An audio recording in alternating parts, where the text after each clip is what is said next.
To this day, I kind of try to go back in my mind and my life and try to pinpoint moments in my life where I noticed that that was an impact on where I'm at now.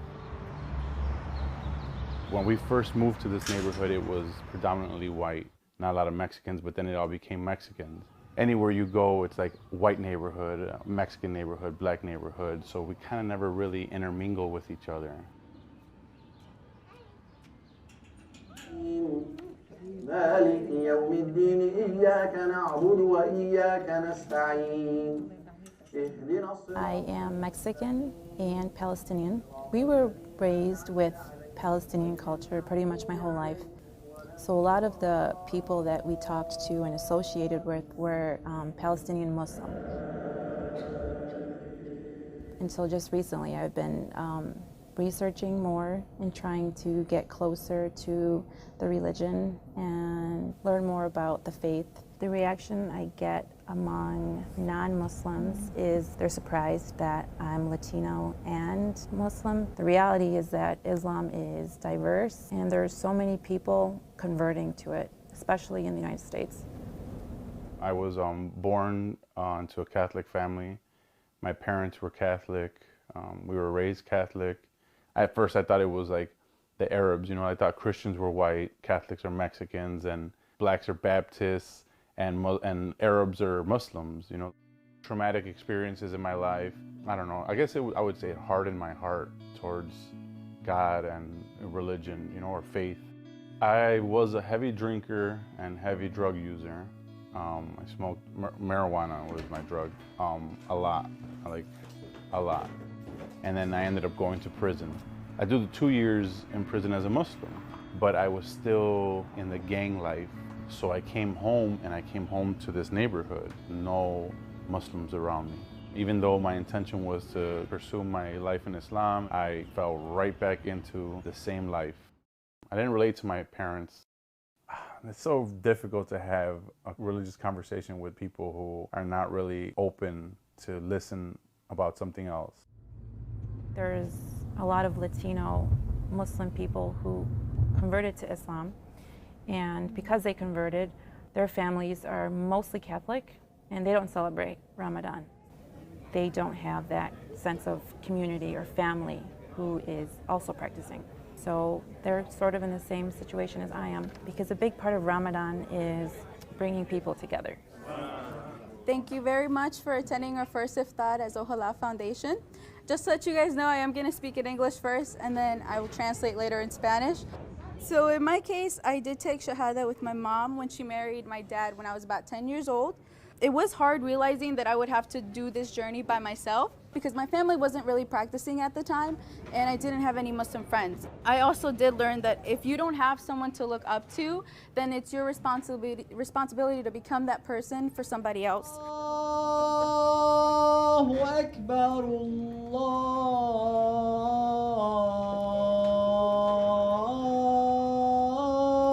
Akbar. So I left in 2007, came home in 2009.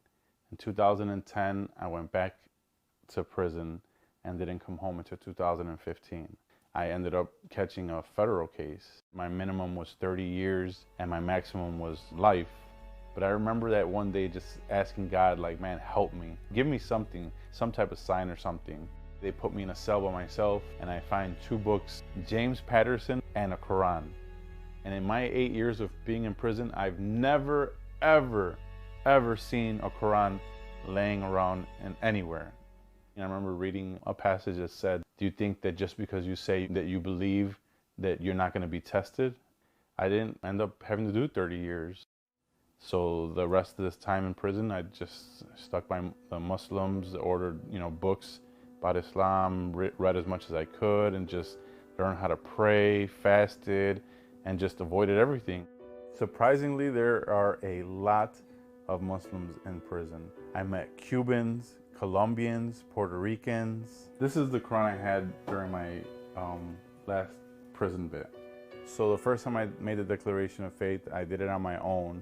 Like any other decision in my life, I always thought that the only person that would be affected by this decision would be me. And just like any other decision in my life, I was wrong.